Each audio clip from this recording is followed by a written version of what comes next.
This is the full story of the vanishing of Brandon Swanson. On May 14, 2008, Brandon Swanson attended his graduation party at a local community center.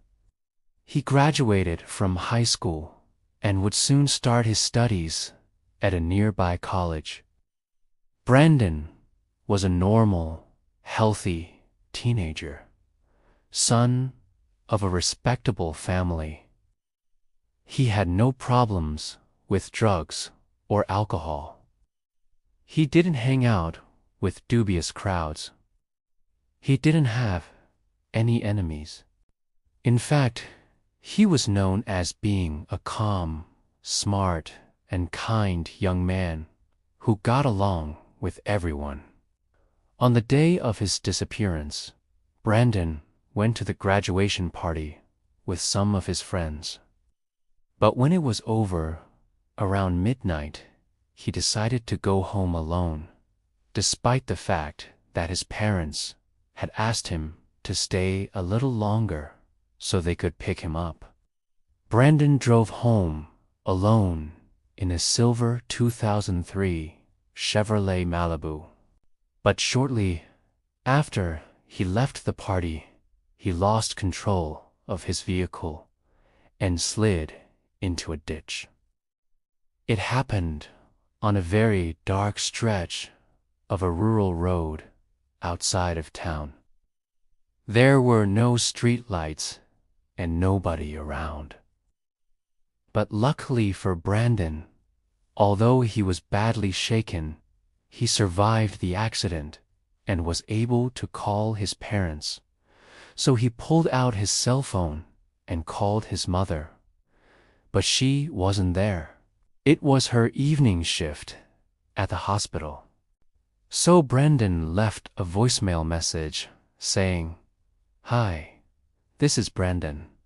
I think I messed up.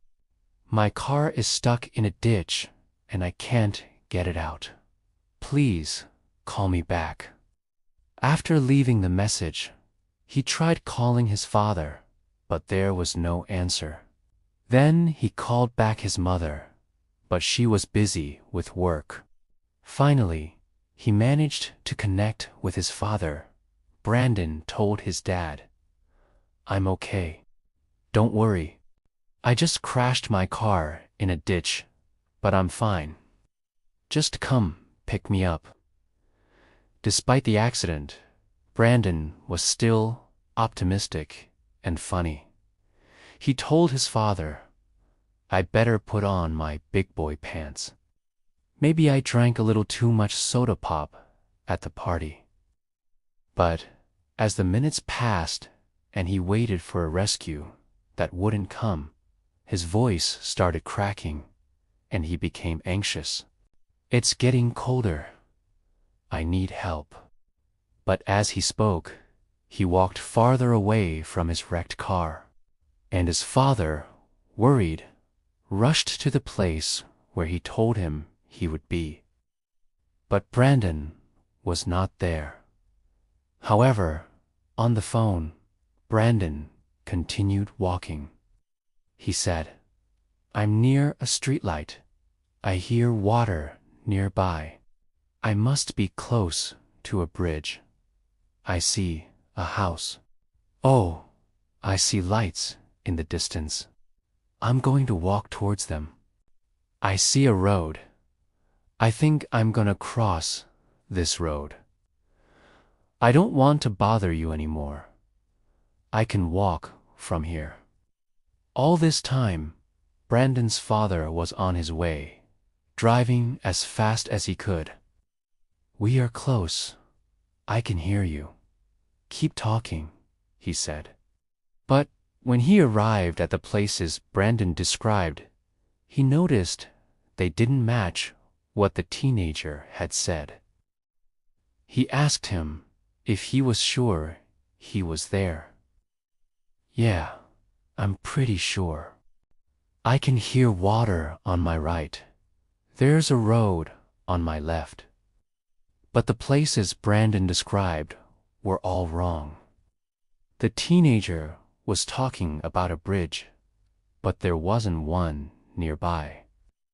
He mentioned a street light, but there weren't any either. Confused, Brandon's father kept following the road until he heard a loud noise that sounded like a shout. "Did you hear that?" he asked his son. "Yeah," Brandon answered. "I heard it too. I'm gonna keep going." His father said, "Okay, I am 200 meters from you. Can you walk towards me?" But when Brandon started coming closer, he suddenly disappeared. "Where are you, son? I can't see you. Are you close? Please answer me," his father shouted. But Brandon didn't reply. He just kept walking ahead. "I see light," he said. But he didn't say nothing about the location. Then his father finally spotted him. "There you are, son. I am right here."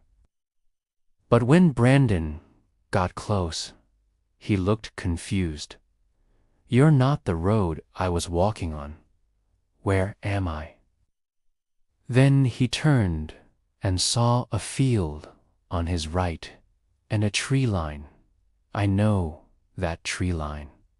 That's my tree line," he said to his father.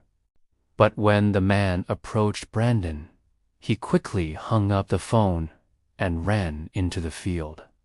His father immediately called 911 and told them he lost sight of his son. As the officers arrived at the scene, they found Brandon's car stuck in a ditch on the side of the road. Inside the car, they found his wallet, his school books, and other belongings. But Brandon was nowhere to be seen. The police started searching for him, but there was no trace of him. They used helicopters, boats, and dozens of officers on the ground, but he seemed to have vanished into thin air. They found tracks in the mud that matched Brandon's shoes, but they led straight to the edge of the river and disappeared. As days turned into weeks and weeks into months, the case grew colder and colder. But Brandon's parents refused to give up hope. They hired a private investigator and offered a reward of $50,000 for any information regarding their son's whereabouts. But nobody came forward with any useful information. One theory was that Brandon accidentally fell into the river and drowned. But divers searched the area, and there was no sign of him. Another theory was that somebody kidnapped him, but there were no witnesses and no evidence of foul play. And although Brandon had a cell phone, it was on silent mode, and it never showed any signs of activity after the call to his father. He didn't try calling anybody, nor did he use his phone to call for help. Besides, Brandon was a bright young man who had a whole life ahead of him. Why would anybody want to kidnap him? His parents kept wondering why Brandon behaved so oddly during the call. Why did he walk away from his car while talking to his father?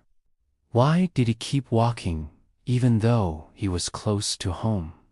Why did he suddenly change directions and run into the field? And why did he refuse to talk to the police? In fact, Brandon's last words to his father were, "Don't tell anyone I was here." And that made absolutely no sense. So, where is Brandon? What happened to him? Did he fall into the river and drown? Was he suddenly abducted by strangers? Was he attacked by a wild animal? Did he choose to disappear? Or was it something beyond our understanding? Until today, Brandon has never been found. His car was found abandoned in a field. His cell phone was found on the passenger seat. His wallet and other belongings were found inside the car, but there was no trace of him anywhere. And that's all the police and his desperate parents know. What do you think happened to him? Let me know in the comments. And if you like this video, subscribe and hit the bell so you never miss a new upload.